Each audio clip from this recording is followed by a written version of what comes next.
আসসালামু আলাইকুম, welcome back to my channel. সবাইকে রামাদান মুবারক। আজকে আমি আপনাদের সাথে খুবই মজার একটা চিকেন কাবাব তৈরি করে দেখাবো। আশা করি আপনাদের কাছে ভালো লাগবে। আর এটা আমি দুই ধরনের কাবাব আমি আজকে আপনাদের সাথে শেয়ার করব। আর এটা গড়ে থাকা উপকরণ দিয়ে আপনারা খুব সহজে এটা তৈরি করতে পারবেন। আমি তৈরি করেছি ইফতারের জন্য, তো ভাবলাম যে আপনাদের সাথে একটু শেয়ার করি। আশা করি আপনাদের কাছে খুবই ভালো লাগবে। এটা খুবই খেতে কিন্তু খুবই সুস্বাদু। আর এটা দুরকমভাবে আমি তৈরি করেছি, আপনাদের সাথে শেয়ার করব। আশা করি ধৈর্য সহকারে আমার পুরা রেসিপিটা দেখবেন। এখানে আমি নিয়েছি 1.5 কেজি মতন চিকেন কিমা। আর এখানে আমি 2 টেবিল চামচ পরিমাণ আমি আদা রসুন বাটা দিয়েছি। আর এখানে আমি মিক্স পাউডার দিয়েছি সামান্য, ধনিয়া পাউডার সামান্য, জিরা পাউডার সামান্য দিয়েছি, আর ব্ল্যাক পেপার আর হলুদ গুঁড়া আমি দিয়েছি অল্প পরিমাণে। আর এখানে আমি চিলি ফ্লেক দিয়েছি। আর এখানে আমি আরও দিয়েছি গড়ে থাকা বিরিয়ানি মশলা, চিকেন বিরিয়ানি মশলা আমি দিয়েছি। আর এখানে বড় একটা পেঁয়াজকে আমি খুব কচি করে কেটেছি। আর এখানে কাঁচামরিচ দিয়েছি, আর হাফ রেড পেপার দিয়েছি। এটা অপশনাল, আপনার চাইলে দিতে পারেন, না চাইলে এটা স্কিপ করতে পারবেন। আর স্বাদ মতো লবণ, ধনিয়া পাতা দিয়েছি, স্বাদ মতন কাঁচামরিচ দিয়েছি। আর এখানে 2 টেবিল চামচ সয়া সস দিয়েছি। আর রেড পেপার এটা আপনাদের অপশনাল, স্কিপ করতে পারবেন। আর এখানে আমি টমেটো কেচাপ দিয়েছি। আর সামান্য 1 চামচ দিয়েছি chilli sauce, sweet chilli sauce. আর দুইটা ডিম দিয়েছি। দেওয়ার পরে আমি সামান্য গরম মশলার গুঁড়া অ্যাড করলাম এখন। তো এগুলো দেওয়ার পরে আমি সবগুলা কিন্তু ভালো করে মিক্স করে নেব।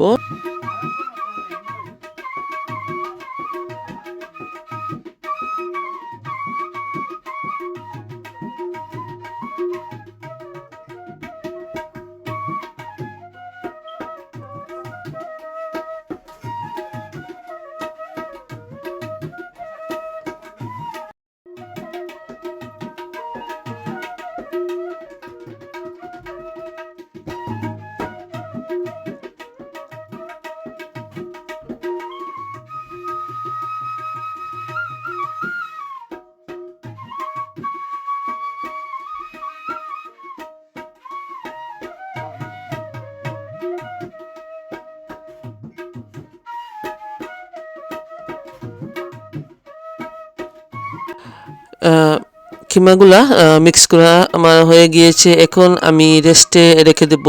আর চাইলে 10 মিনিট পরে কিন্তু যদি সময় হাতে থাকে রেস্টে রাখবেন, রাখলে আরও কাবাবটা আরও সুস্বাদু হয় খেতে। এই কাবাবটা আমি কয়েক রকম করি। আজকে আমি দুই রকম আপনাদের সাথে শেয়ার করব। একটা আমি ফ্রোজেন করে রাখবো, এগুলো আমি প্রথমে দেখাচ্ছি। আর পরে দেখাবো আমি ফ্রোজেন ছাড়া কীভাবে এগুলোকে আমি করি। এটা আমি প্রায় সময় করি, এক এক সময় এক এক রকম মশলা দিয়ে করি। এক এক দিন আমি করি গলে থাকা সব মানে মশলা দিয়েই আমি করে ফেলি। আর যদি সয়া সস হাতের কাছে নাও থাকে, এটা আপনারা করতে পারবেন, অনায়াসে করতে পারবেন। আদা রসুন মেইন হচ্ছে কি, আদা রসুন পেঁয়াজ আর গলে থাকা মশলা একটু একটু দিয়ে, গরম মশলা দিয়ে এই কাবাবটা আপনারা অনায়াসে তৈরি করতে পারবেন।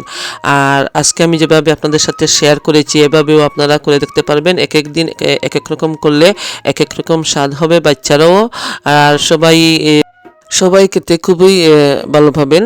আর এভাবে ট্রাই করে দেখবেন, ইনশাল্লাহ আপনাদের কাছে খুবই ভালো লাগবে। আর এগুলো আমি ফ্রোজেন করার জন্য রাখছি। আর ডিজাইনটা কিন্তু আপনাদের মন পছন্দ মতন করে নিতে পারেন। আর আশা করি আজকের এই যে আমি চিকেন কাবাবের রেসিপিটা আপনাদের সাথে শেয়ার করলাম 2 রকম। অবশ্য আপনারা শেষ পর্যন্ত দেখবেন, আমি লাস্টে দিয়ে কিভাবে আমি তৈরি করি সেটাও দেখবেন। এখন দেখতে পাচ্ছেন এটা আমি অন্যরকম ডিজাইন করছি। এভাবেও আপনারা বিভিন্ন রকম ডিজাইনও করে কাবাবগুলা ফ্রোজেন করে তারপরে ইচ্ছামতো আপনারা যখন যতগুলো দরকার ততগুলো বের করে আপনারা ফ্রাই করে স্টারের টেবিলে রাখতে পারেন।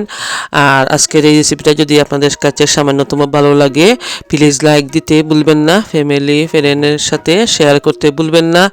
আর আশা করি এই রেসিপিটা অবশ্যই আপনাদের কাছে খুবই ভালো লাগবে।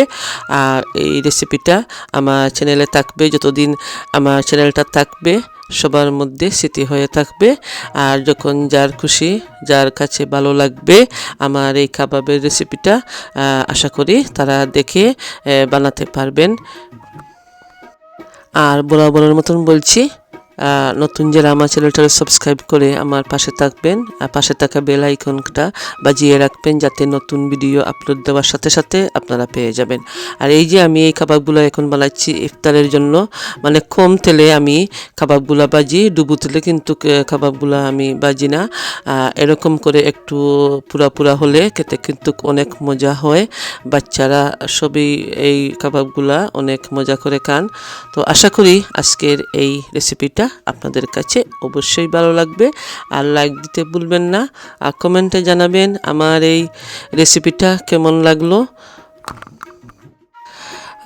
এই তো আমার হয়ে গিয়েছে, দেখতে পাচ্ছেন এভাবে একটু ব্রাউন করে ভাজলে খেতে কিন্তু অসাধারণ স্বাদ হয়।